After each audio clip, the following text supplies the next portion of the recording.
Bonjour et bienvenue dans l'émission Parole de femmes. Nous sommes à notre dernière émission avec toi Audrey. Mais ça a été un réel plaisir. On a eu des bons Pour moi moments, des aussi, bons échanges et des bons puis moments de fou rire on a bien aussi. rigolé, oui. Oui, On a su que tu allais couper du bois avec ton mari. pour avoir des temps de qualité. Mais on a élucidé le mystère tout à l'heure. C'est qu'en fait, il met son casque, il tronçonne, et là, tu peux parler, parler, parler, et puis là, la communication passe à 100%. Je pense qu'il y a des couples aussi, ils vont peut-être faire de la plongée sous-marine ensemble, et puis ils partagent un super moment de qualité, de communication. Ah, c'est pour ça qu'on fait de la plongée sous-marine aussi. T'as Ah pas ben remarqué que tous ces moments de qualité, c'est des moments où vous pouvez pas parler? C'est vrai, vous Bon, faites de la je te plongée. laisse y réfléchir, hein. D'accord. Mais pour cette dernière émission, on va parler comment prendre soin de notre maison et comment prendre soin de nous, parce que ça fait partie du couple de pouvoir offrir à notre mari une maison agréable à vivre et une femme aussi agréable à vivre, à regarder. À sentir. À sentir, bah, si tu le dis Audrey, si Ah, tu le dis, et c'est vrai que c'est important de prendre ce rôle-là, pas à la légère, même mhm. on a parlé du féminisme, et puis c'est, ah non, je fais ce que je veux, quand je veux, j'ai besoin de personne, moi je veux pas être une boniche à faire à manger, l'image de la Mhm. ménagère, etc. Mais ceci dit, c'est biblique pour une Oui. femme que de prendre soin de sa maison. Oui. Moi, je vois, si je peux me permettre de commencer, c'est que des fois, on fait des compartiments et on pense que ce qu'on fait à l'église, ou le ministère, ou prêcher l'évangile, Mm. c'est spirituel. Et ce qu'on doit faire à la maison, comme laver le linge ou faire la cuisine, c'est pas trop spirituel. Et moi, je me rappelle quand je me suis mariée, bon, bien sûr, en tant que célibataire, si j'avais pas envie de cuisiner, je cuisinais pas, je faisais une petite salade, ça a été très bien. Si je voulais jeûner pendant une semaine, je pouvais le faire. Si je voulais passer mon temps à étudier, à lire la Bible, c'était personne ne me disait pas le contraire. Et puis quand je me suis mariée, tout d'un coup, j'ai réalisé que les temps que je pouvais passer avec le Seigneur étaient tout d'un coup rétrécis Mhm. et que je devais passer du temps à bon, cuisiner pour mon mari, à m'occuper de ma maison. Et tout d'un coup, je me suis presque culpabilisée, presque vraiment paniquée en me disant, oh, j'avais l'impression que j'avais pris du recul avec le Seigneur, que j'avais abandonné Mhm. Jésus, que tu vois, presque en me disant, parce que mon temps avec le Seigneur s'était rétréci. Et presque en me disant, oh là là, qu'est-ce qui ne va pas avec moi? Ma relation avec le Seigneur, elle est en train de se perdre, de s'abîmer. Et je me rappelle presque à pleurer devant le Seigneur en me disant, Seigneur, pardonne-moi, je ne passe pas autant de temps avec toi et tout ça. Et j'ai entendu le Seigneur qui m'a dit, mais Audrey, quand tu prépares à manger pour ton mari, tu es en train de passer du temps avec moi. Quand Mhm. tu t'occupes de ta maison. En fin de compte, le Seigneur me montrait en tant que femme, quand on fait des choses à la maison, qu'on s'occupe de notre maison, qu'on fait la cuisine ou qu'on fait quoi qu'on doit faire, c'est aussi spirituel que d'être derrière le pupitre, d'échanger, de prêcher la parole. Pourquoi? Parce que Mhm. Jésus a dit ce que vous faites pour l'autre, vous le faites pour moi. Mhm. Et donc, il m'a montré Audrey, quand tu cuisines, un petit plat à ton mari, c'est comme si tu me cuisinais un petit plat à moi. Quand Mhm. tu fais, il me montrait que ça faisait partie de mon ministère en tant que femme. Et donc tout d'un coup, j'ai pu réconcilier et en me disant, mais en regardant, au lieu de me faire des petits compartiments, ok, bon, je fais le ministère, de voir ma vie et de voir en tant que femme ce que je faisais à la maison, que c'était aussi spirituel et Mhm. que en fin de compte, c'était un moment de ministère pour mon mari et que ça faisait plaisir, ça faisait sourire le Seigneur. Mhm. Que ça lui Mhm. faisait plaisir parce que quand on donne et on aime notre mari, qu'on donne et qu'on s'occupe de notre maison, Dieu, ça lui fait plaisir. Mhm. Et donc, tout d'un coup, j'ai commencé à voir les choses d'une telle manière. Au lieu Mhm. tu vois, de faire le ménage en me disant, oh, je dois faire le ménage. Bon, ben, peut-être quand j'ai après. D'abord, je fais le ménage, après, bon, après, je passerai du temps avec le Seigneur. Tout d'un coup, je me suis dit, non, c'est pas l'un ou l'autre. Je peux même faire les deux en même temps. Et Mhm. je peux voir ça comme une offrande, en fin de compte, et Mhm. comme un moment de qualité avec. Et donc, moi, tout d'un coup, ça m'a complètement. Et de voir que quand on doit on s'occupe de notre maison, non seulement ça fait partie, comment dire, euh, c'est pas anti-spirituel, façon de parler, que c'est une chose qui est aussi spirituelle que de partager la parole ou d'imposer les mains sur les malades, mais de le faire avec cœur et de le faire, comment dire, en sachant que ça, c'est une autre manière d'honorer et d'aimer notre mari. Parce qu'un homme, en fin de compte, l'homme, il aime, comme tu disais, j'aime beaucoup cette image du super-héros. C'est lui qui gagne le pain, c'est lui qui nous protège, mais l'homme aime rentrer à la maison et voir une atmosphère de paix, d'amour, et comment dire, une atmosphère où les choses sont en ordre, sont bien rangées, sont belles. Tout ça fait partie d'une atmosphère, non seulement avec les paroles que l'on parle dans notre maison, le temps spirituel que l'on passe, entre guillemets, dans notre moment de dévotion avec le Seigneur, mais aussi les moments que l'on passe à préparer un endroit qui est propre, qui est bien organisé, qui sent bon, qui est en ordre, qu'on prépare comme un petit nid d'amour. Un petit nid d'amour, voilà. Et je crois que ça, parce que comme je disais, les femmes, très souvent, elles séparent les choses. Elles disent, les choses spirituelles, c'est passer dans la prière, ou passer dans la parole, et nettoyer notre maison, ou mettre les choses en ordre, c'est pas du tout du spirituel. Or que, moi, je me rappelle, et mesdames interpellaient, interjectaient, tout ça, mais moi, j'avais un homme qui a eu une grande influence dans ma vie, et je me rappelle qu'il disait toujours, on peut vraiment voir le degré de votre spiritualité si on va chez vous, qu'on ouvre les tiroirs, qu'on ouvre les placards et qu'on voit comment les choses sont. C'est spirituel, Aurélie? Je me pose la question, là. mais quand on y pense, on se dit, Dieu est un Dieu d'ordre. Si vraiment c'est le désordre partout, ça reflète un désordre intérieur. Exactement, parce qu'il disait, la chose qu'il disait, c'est parce que ce qui se passe à l'intérieur va automatiquement être projeté, se refléter à l'extérieur. Dans les petites choses. Et quand il dit ça, je disais, c'est dingue. Et j'observais des fois, et une chose qu'il faisait, c'est marrant, mais quand, par exemple, il allait choisir des nouveaux membres de son équipe, il allait chez eux sans être invité, et il ouvrait les placards, il regardait, voilà, sans le prévenir, et regardait un petit peu voir comment les choses étaient. Et voyez, les gens vivaient dans la pagaille, dans le désordre, ou même ils pouvaient sentir s'il y avait des paroles, de mauvaises paroles qui avaient été prononcées. Tu vois, on sent l'atmosphère. Quand tu rentres dans une maison, qu'il y a des paroles qui ont été changées, de blessures et de tout un tas de morts, tout ça, tu le ressens. Ces paroles sont dans l'atmosphère, tu le ressens. Et aussi, quand tu vois la façon dont, si c'est de la pagaille, ou si c'est bien arrangé, et tout ça, je crois que c'est pas séparé, mais ça reflète en fait ce qu'il y a à l'intérieur et notre relation avec Dieu et notre spiritualité, en fin de compte.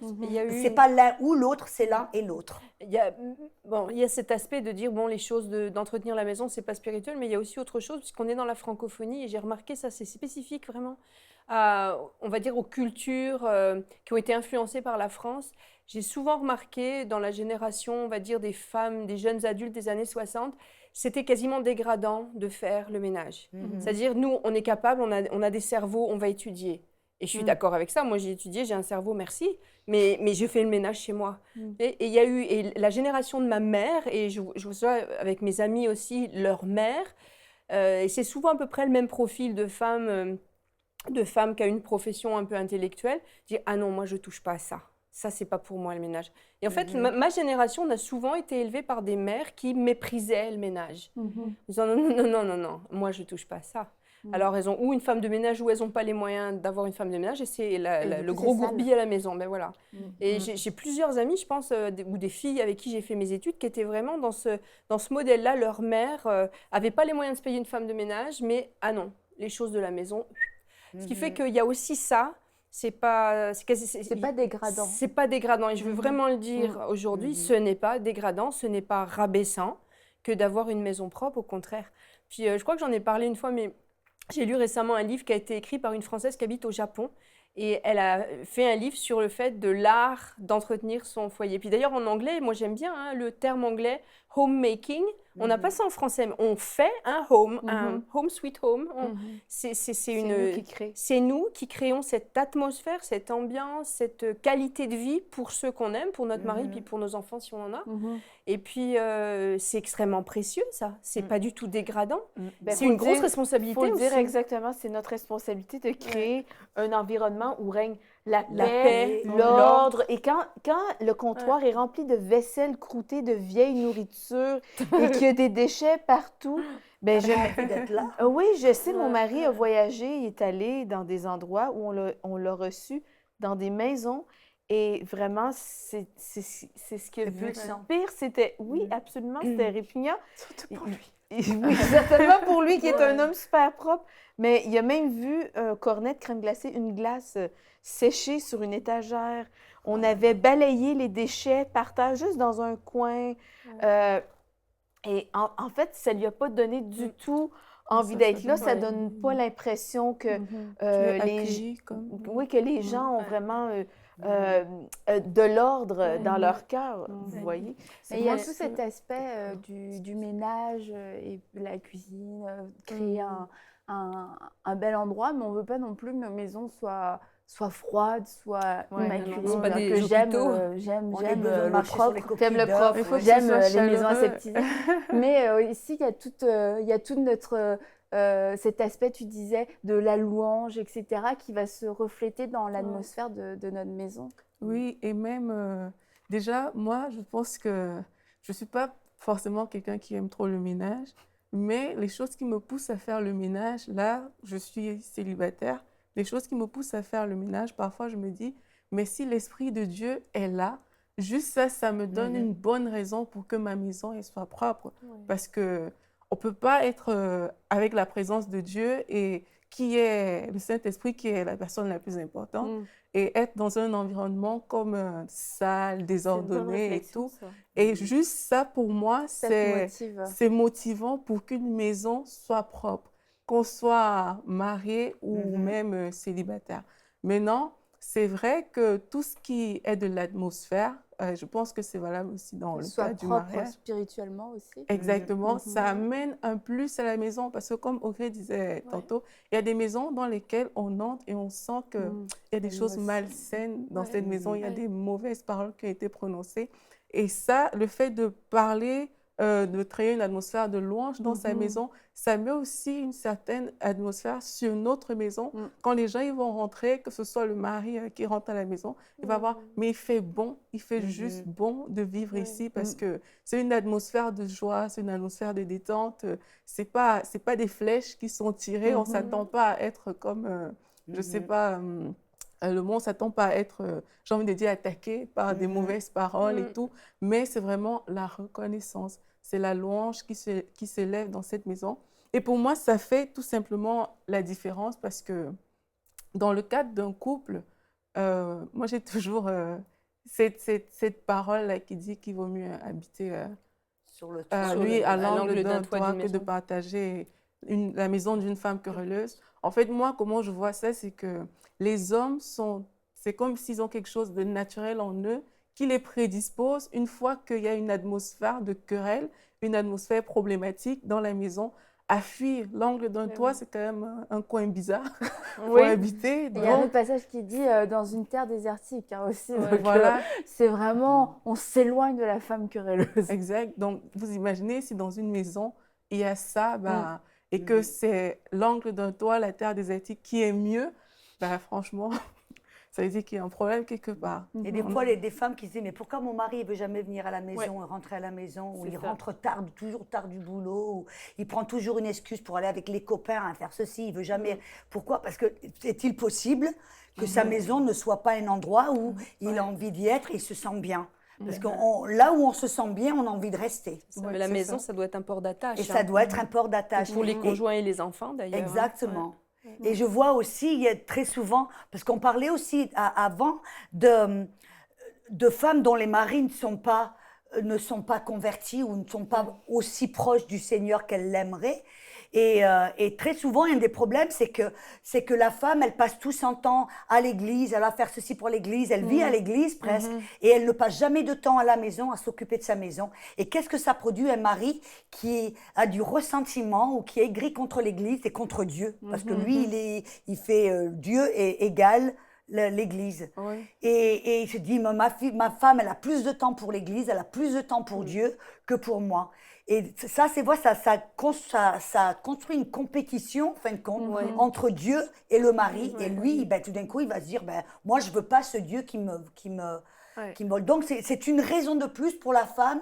Oui, on veut être spirituel, on veut servir à l'église, on veut passer du temps avec le Seigneur, mais une des choses les plus spirituelles qu'elle peut faire, même pour gagner son mari, et pour que son mari veuille rester à la maison, c'est de, comme on disait, mesdames, c'est de construire une atmosphère, premièrement, qui est propre, qui est accueillante, une atmosphère où l'homme a envie de venir et a envie de rester. Et Oui. vas-y. Non, c'est bien. Ok.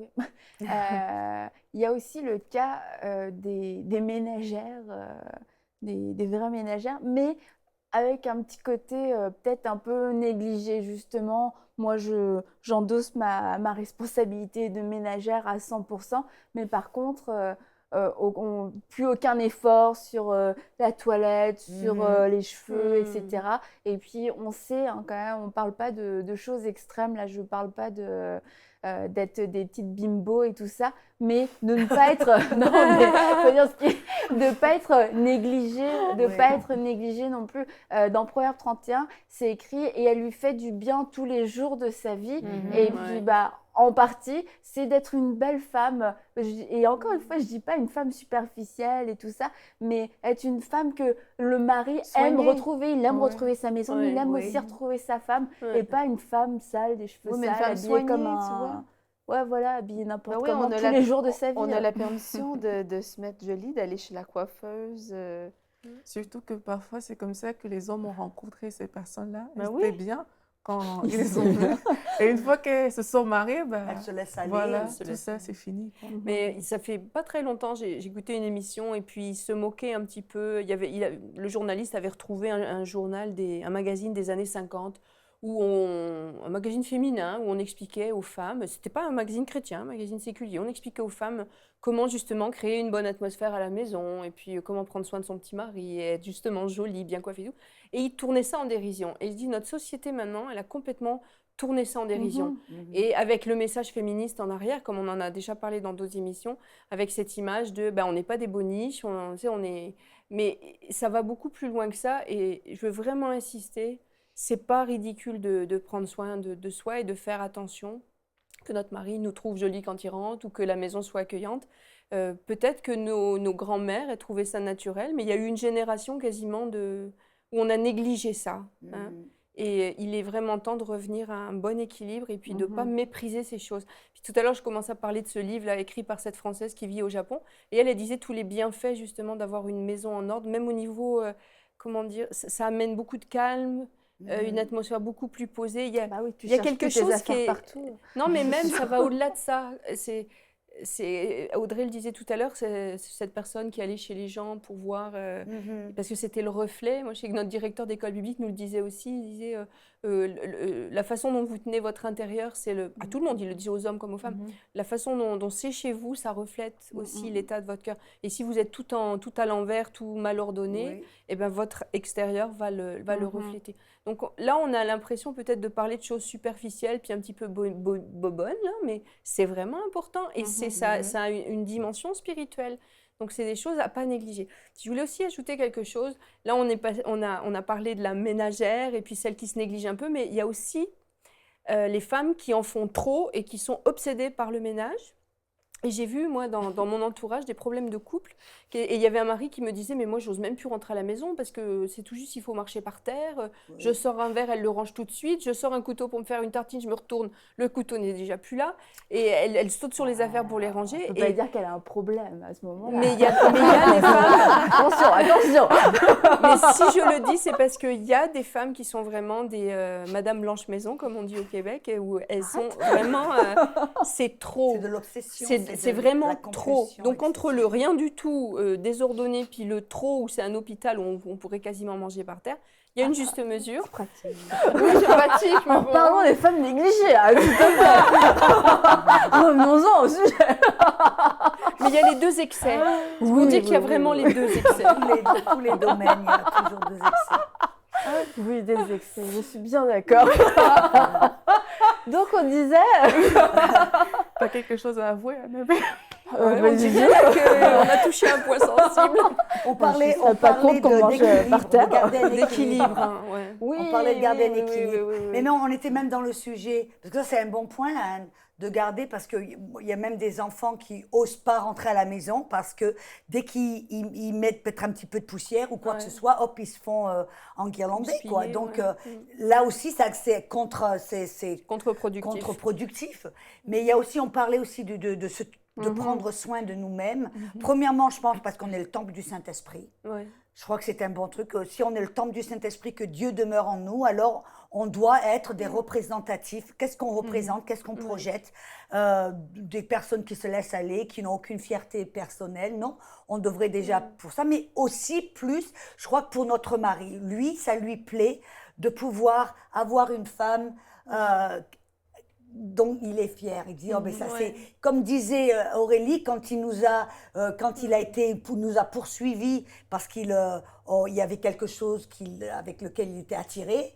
Et après, on s'est laissé, la femme se laisse aller. Il faut toujours le garder. Si on veut que notre mari, il soit toujours dans le romantisme, qu'il nous court toujours après, façon de parler, et qu'il soit toujours là pour... Eh bien, on doit projeter quelque chose qui lui donne envie. Bien sûr. Et donc, prendre soin de soi. Et bon, ça ne veut pas dire qu'on est dans le légalisme, qu'on est toujours... Parce que moi, j'ai des amies, elles ne sortiront jamais dehors, à moins qu'elles soient tout le maquillage, habillées à tout, c'est presque de l'esclavage, tu vois. Je dis, mais non, il faut être libre. Il faut être libre, mais trouver cet équilibre où on prend soin de nous, non seulement pour représenter Dieu d'une bonne manière, parce qu'on est des ministres, on est des ambassadeurs de la parole et du Seigneur Jésus-Christ, mais aussi parce qu'on veut que notre mari soit toujours attiré. Qu'il puisse nous regarder en disant « Oh là là, moi je sais pourquoi je l'ai épousé », tu vois. Non seulement parce qu'il nous aime de l'intérieur, mais aussi parce que... et je crois que ça c'est important. Oui. Parce que je vois, moi par exemple, j'avais partagé avec vous avant que ma mère, quand j'ai grandi dans un milieu où ma mère se laissait aller complètement, et je sais que mon mari, mon père, c'était un homme qui prenait bien soin de lui, mais je le voyais même il voyait ma mère et il en avait honte. Parce qu'elle se laissait aller, elle avait les cheveux gras, toujours longs, gras, elle refusait d'aller chez le coiffeur. Et mon papa voulait lui offrir le coiffeur, voulait lui acheter de nouveaux habits, voulait essayer et elle refusait parce qu'elle rentrait dans ce schéma de femme martyre qui se laissait aller, que les gens la regardaient. Donc, et moi, je me rappelle en tant qu'enfant que j'étais à l'école et j'avais toujours peur que ma mère vienne me chercher à l'école parce que j'avais peur de dire à mes petites copines c'est ma mère parce que j'en avais honte.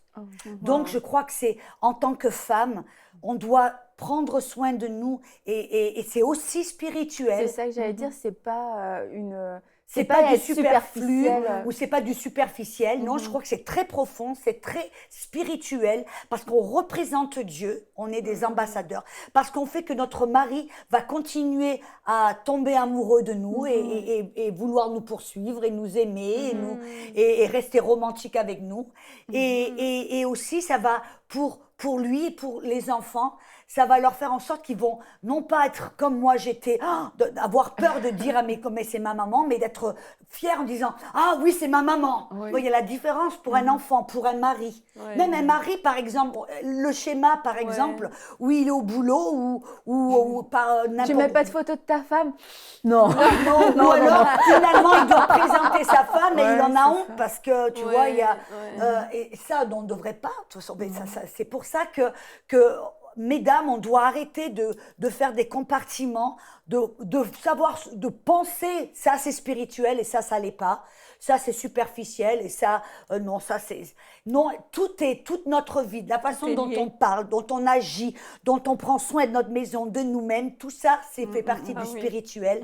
Parce que comme disait Anne, ça reflète vraiment notre chemin, notre spiritualité, notre intimité avec Dieu. Et...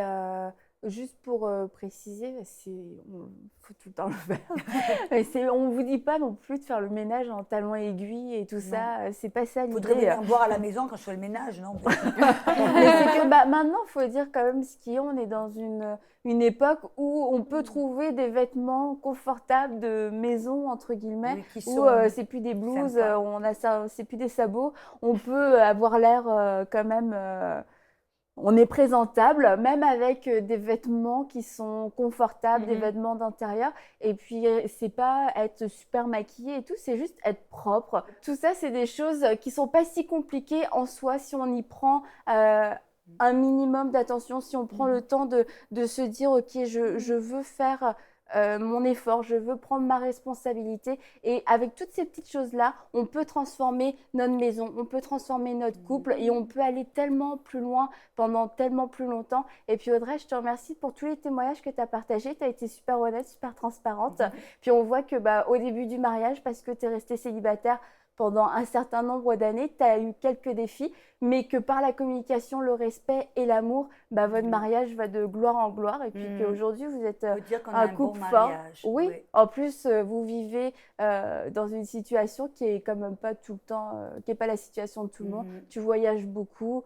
Tu es tout le temps en train de prêcher à droite et à gauche. Et c'est la chose, si je peux terminer, c'est que comme on n'est pas tous les mêmes, on a tous des personnalités différentes, des situations différentes. C'est que pour que chaque personne trouve comment gérer leur mariage, comment gérer toutes les choses dont on a partagé selon qui ils sont.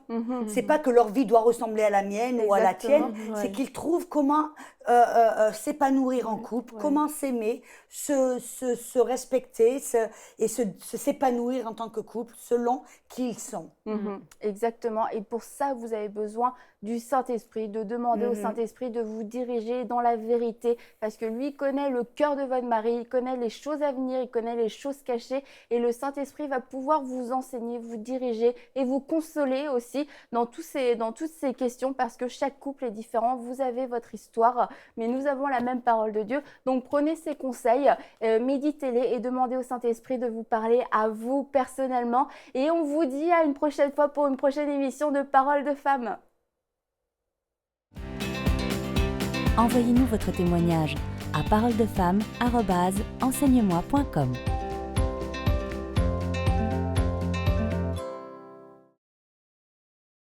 Cette émission est rendue possible grâce au précieux soutien des partenaires d'Enseigne-moi Canal International. Retrouvez tous nos programmes sur enseigne-moi.com.